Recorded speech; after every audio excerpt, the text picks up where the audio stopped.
जो संधि भारत बांग्लादेश का संधि हुआ उसकी कार्य अवधि पूरी होने वाली है। कारण भी बताना चाहता हूं कि लालू जी ने राजनीति को कैसे बलि चढ़ा दिया। 2009 में राजद के मात्र 4 सांसद रहे। राजनीति में आपकी भूमिका कमतर कर दी गई थी। नमस्कार, मेरा नाम गौरव है और आप सुर बिहार देख रहे हैं।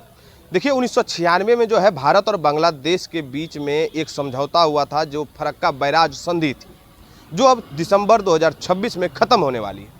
इस पर जो है बिहार में सियासत अब गर्म हो चुकी है।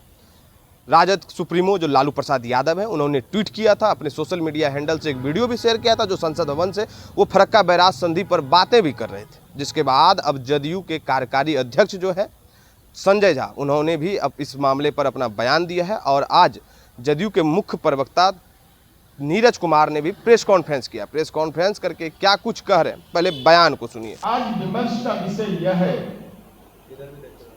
कि फरक्का जो संधि भारत बांग्लादेश का संधि हुआ उसकी कार्य अवधि पूरी होने वाली है। हमारी पार्टी जनता दल यू के राष्ट्रीय कार्यकारी अध्यक्ष माननीय संजय झा जी ने राज्यसभा में इस सवाल को उठाया तो राष्ट्रीय जनता दल के सांसद राज्यसभा में मौन में क्यों रहे? क्या राजहित पर जुबान पर अलीगढ़ का ताला लग गया था? अब मैं इतिहास के उन पन्नों को समेटना चाहता हूं और कारण भी बताना चाहता हूं कि लालू जी ने राजनीति को कैसे बलि चढ़ा दिया। 12 दिसंबर 1996 को भारत बांग्लादेश के बीच गंगा जल बंटवारे की संधि हुई। उस समय लालू जी मुख्यमंत्री थे, केंद्र में संयुक्त मोर्चा की सरकार थी। बिहार सरकार के जल संसाधन विभाग ने संधि को बिहार के हित में नहीं माना था, इसके बावजूद संधि होने दी गई। क्या सत्ता में रहने के लिए आपने बिहार के हित को बलि चढ़ा दिया? क्या बिहार का हित आपके लिए सर्वोपरि नहीं था? और तत्कालीन विदेश मंत्री आई.के. गुजराल के नेतृत्व में यह समझौता आगे बढ़ा, जो यहां चुनाव भी पटना से लड़े, चुनाव स्थगित भी हुआ, राज्यसभा भी गए। हम यह जानना चाहते हैं कि लालू जी आपने प्रभावी हस्तक्षेप क्यों नहीं किया? क्या था? आप खामोश क्यों रहे और आपने वीडियो जारी किया तो उस वीडियो में का डेट क्यों नहीं बताए? यह 19 दिसंबर 2011 का वीडियो है। सत्ता में तो आप प्रभावी भूमिका में थे, दिल्ली में आपकी पार्टी प्रभावी भूमिका में थी, किंग मेकर बने हुए थे, लेकिन बिहार के लोगों के साथ ये गुनाह आपने क्यों किया? 2004 में राजद के 22 सांसद थे और लालू जी केंद्र में मनमोहन सरकार में प्रभावशाली भूमिका में थे। इसके बावजूद फरक्का गंगा जल प्रबंधन और बिहार के से जुड़ी कोई भी बड़ी ठोस पहल क्यों नहीं हुई?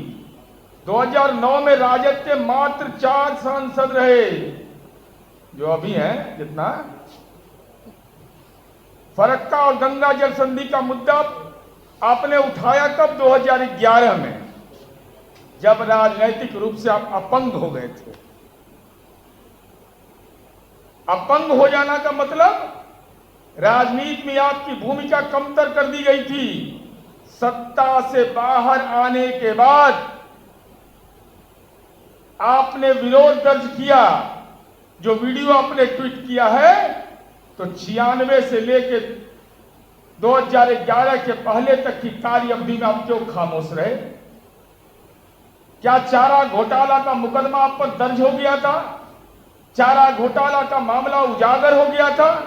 क्या इसके चलते आपने ये काम किया? और माननीय नीतीश कुमार जी से अपनी तुलना करते हैं, हद है। अरे हमारे कार्यकारी अध्यक्ष संजय झा जी ने पार्लियामेंट में बोला, जब तो आपके राष्ट्रीय जनता दल के सांसद की जुबान खामोश हो गई। राजहित की चिंता उनको नहीं रही, क्योंकि वह जानते थे कि लालू जी की पार्टी पारिवारिक हित की रक्षा का सवाल करते हैं।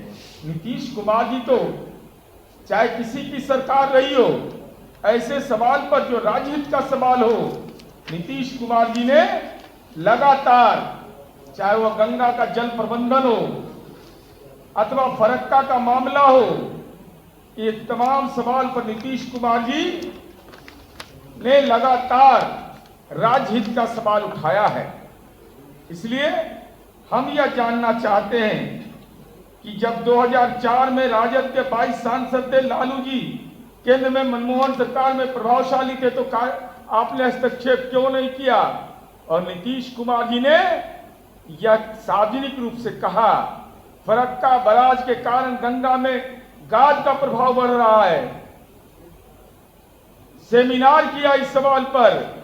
इस समस्या का एकमात्र रास्ता फरक्का बराज को हटाना है, यह उन्होंने कहा। केवल सिल्ट मैनेजमेंट पॉलिसी बनाने से एक तात्कालिक राहत होगा, मूल समस्या का समाधान नहीं होगा। फरक्का बराज पर नए सिरे से विचार करना जरूरी है।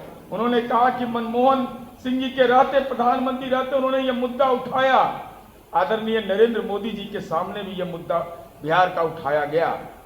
लगातार हम इस मुद्दे को उठा रहे हैं। हम केंद्र से हमने यह कहा कि हमको आर्थिक सहायता नहीं चाहिए, हमको केवल फरक्का के मूल प्रश्न पर निर्णय जरूरी है। अब माननीय मुख्यमंत्री सम्राट चौधरी जी, माननीय उप मुख्यमंत्री और हम लोगों के पार्टी के नेता माननीय विजय कुमार चौधरी जी ने अभी तुरंत इस संबंध में देश के आदरणीय वित्त मंत्री श्रीमती निर्मला सीतारमण जी और विदेश मंत्री जयशंकर जी के साथ बिहार के हित के मुद्दों पर महत्वपूर्ण बैठक हुई। नेपाल से आने वाली नदियों पर उच्च स्तरीय डैम की दिशा में तेजी पर चर्चा हुई। कोसी, बागमती, कमला परियोजनाओं पर आगे की कार्रवाई को गति देने पर विचार हुआ। ज्वाइंट प्रोजेक्ट ऑफिस में बिहार के जल संसाधन विभाग के प्रतिनिधि को शामिल करने की सहमति बन गई। 1 से 1.5 महीने में डीपीआर बनाने की प्रक्रिया को तेज करने का निर्देश दिया गया और लंबित सिंचाई परियोजनाओं में केंद्रीय सहायता पर शीघ्र कार्रवाई करने का अनुरोध किया। हमारी पार्टी का यह स्पष्ट रुख है कि 1996 की व्यवस्था का यथावत नवीनीकरण बिहार के हित में नहीं होना चाहिए। गंगा बेसिन के राज्यों के 2050 तक की जल जरूरतों का वैज्ञानिक आकलन किया जाए। नई व्यवस्था में बिहार के हितों को स्पष्ट रूप से प्राथमिकता दिया जाए। फरक्का बराज की संरचना एवं गाद प्रबंधन की वैज्ञानिक समीक्षा हो। अंतर्राष्ट्रीय संधि केंद्र का विषय है, लेकिन उसका प्रभाव बिहार पर पड़ता है, इसलिए बिहार को निर्णय प्रक्रिया में शामिल किया जाना चाहिए। अभी आपने नीरज कुमार के बयानों को सुना है। उन्होंने साफ तौर पर कह दिया है कि केंद्र सरकार से हम गुजारिश करते हैं कि इस संधि की नवीनीकरण नहीं हो। अगर नवीनीकरण होती है तो बिहार में जो बाढ़ की स्थिति है या गाद जो गंगा जल जमाव में समेटता जा रहा है वो बढ़ने की समस्या आएगी और बिहार जिस तरीके से बाढ़ ग्रसित है वो बाढ़ ग्रसित बना हुआ रहेगा। इसलिए इस जो फरक्का बैराज संधि की जो नियमावली है इसको नवीनीकरण ना किया जाए, जिससे कि बिहार में बेहतर उसकी भलाई होगी। इस खबर पर आपकी क्या राय है कमेंट बॉक्स में जरूर।